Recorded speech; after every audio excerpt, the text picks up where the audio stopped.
think I know what I'm discussing. I think I'm talking about mental claustrophobia. And I haven't really refined that term yet. It's something that I just thought of the other day, which you will hear about in the vlog. And I'll talk about it a little bit here because I kind of have to. But it had to do with an MRI that I had done.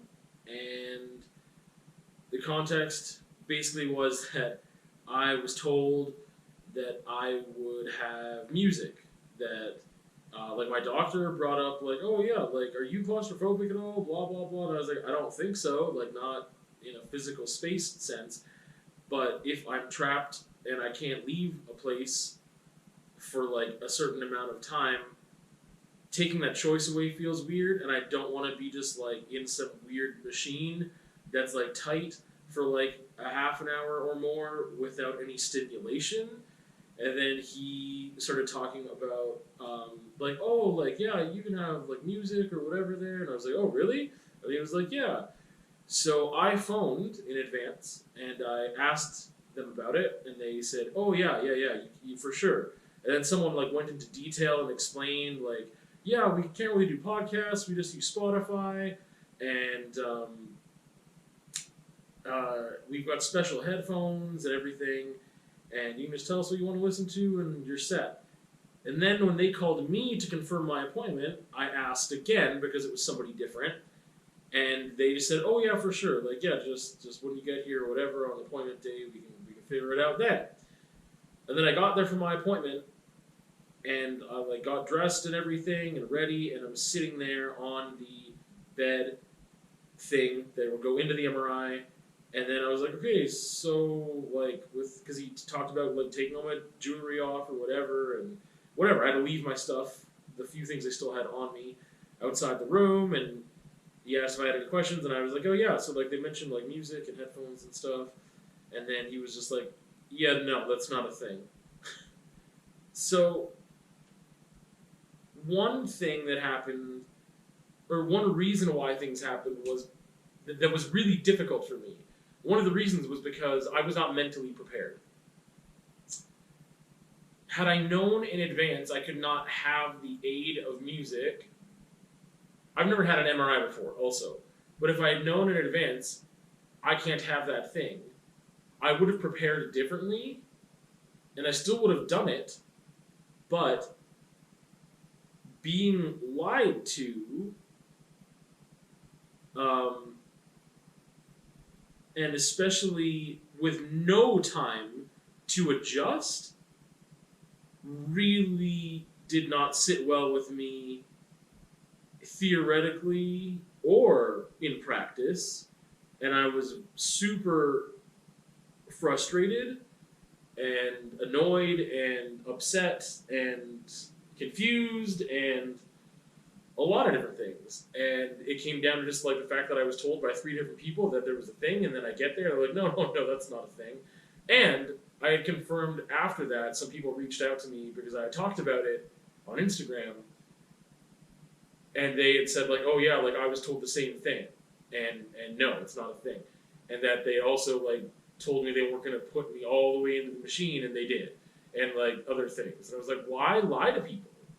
It's I don't want to repeat everything I said in the vlog, so, but I mean like I should have that freedom of choice. So sorry, that's 4 minutes of context. I started, again, you'd think that because you have nothing else to do, that it would be a really relaxing, great thing. Like, think of like a sensory deprivation tank, which I've tried a couple times, and it just didn't do it for me. There's nothing for me to focus on. It's really interesting because art students that I've had in the past, if they don't have a direction, a lot of them struggle with abstract painting. If you have a blank canvas in front of you and it's like, hey, you've got some paint, just do stuff, they don't know what to do. Like, a lot of them need an assignment. They need structure. They want prompts. They're whatever. And I was like, yeah, but you could just do whatever you want. Like, in grade 12, you just do your own exhibition. Like, what do you want to do, right? And some some students, some people really struggle with that concept. And I just don't.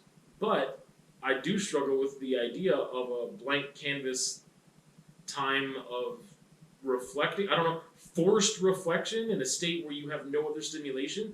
Like, it's, I don't know, I call it mental claustrophobia. Again, I'm still working that term out. Because, like, I think if I were, the reason why I am smothered with nothingness is the problem. I am very open to think about anything I want, but it's only thinking and it is not acting. Living in my head is something that I already do on a daily basis when I'm out and about in the world trying to accomplish things. It's really difficult for me to focus on one thing, and I'm constantly either projecting into the future and thinking about that, or reliving the past, or whatever, and just not being present. That is already something I struggle with so much, that if you take away any stimulation at all that I can have to keep myself busy, and all I have is this, where am I going with it? What am I doing with it? If I have ideas for art, I can't write them down. So what do I have to do? Just repeat them over and over and over and over and over in my head so I don't forget? Because that's what I did in the MRI. And then it kind of was like the thing about, like, don't think about a pink elephant. Because it was just like, don't open your eyes. Don't open your eyes. Don't open your eyes, because you're going to realize how small this is, how trapped you are. Don't open your eyes. And just, like, focusing on not doing a thing, right? And it was just like, well, what, like, to me, thinking in and of itself, I don't need time to reflect. I do it all the time. In my head, it is constant.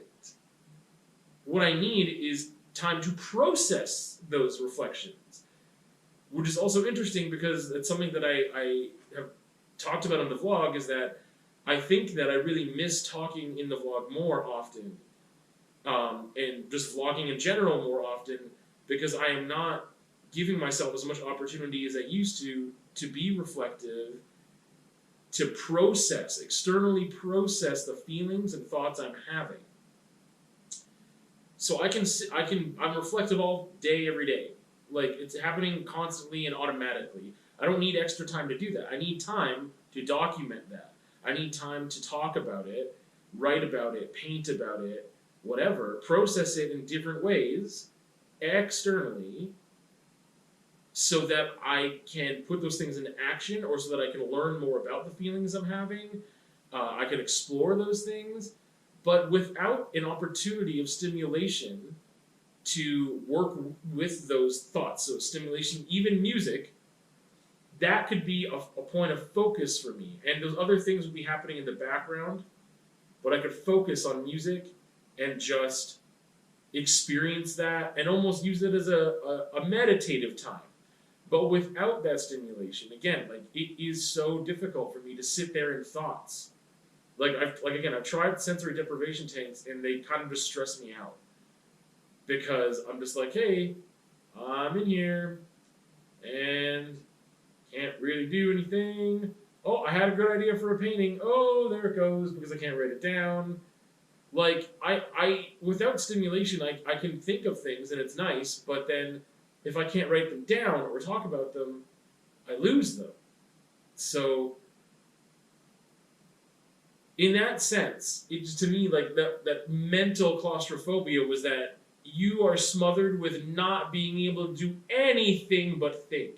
And I think this links to my fear of being locked in. Because that is the only thing you can do. It's just like all your other opportunities for action in any other way are so limited and have been stripped away from you, and you can do nothing else but just live here. I am terrified of being locked in. And if you don't know what being locked in is, basically it is someone in a comatose state where other people cannot tell if your brain is active or not. Like, they could tell that, I mean, active in the sense that you're not, I don't know how to explain it. I was going to say brain dead, but, like, your body is still functioning, as in it's pumping blood and whatever, but they cannot tell if you are conscious or not. That's a better word. And like your body is in a comatose state, but they cannot tell if you are conscious or not. Your body is paralyzed. You can't move of your own free will. But if you're locked in, this is fully conscious, fully conscious. And there have just been stories and stuff that I've listened to and heard and read about of just like people being locked in and like having to listen to discussions as their parents or family are talking about pulling the plug on them because it's been 2 years and we don't know if he's actually in there. And the thing about being locked in is that you can just come out at any time and then regain functionality of your body and be able to talk and signal to people. Like, again, muscles atrophy and stuff like that, so you'd have to relearn some things, but you could have control and like signal to someone like, hey, I'm here. But being locked in, especially because it's an indeterminate amount of time, is super scary to me. Not being able to communicate at all is a frightening concept to me. So anyway, the mental claustrophobia thing, I just like, it's so rare that I ever experienced that, but I guess that's the thing, I just don't like feeling trapped. Like, I don't want to be trapped in any type of scenario at all. Like, I would like to have free will, to do things that I need to do. So being trapped in this loud machine for a half an hour, thinking I can escape through the power and beauty of music that they have offered me, and then them saying, no, that's not a thing. I was like, I've got nothing but this. And admittedly, there are issues that I like to stimulate my mind a lot or overstimulate sometimes or distract because I don't want to be sitting in my thoughts and feelings. But again, it's because I'm doing it automatically in the background all the time.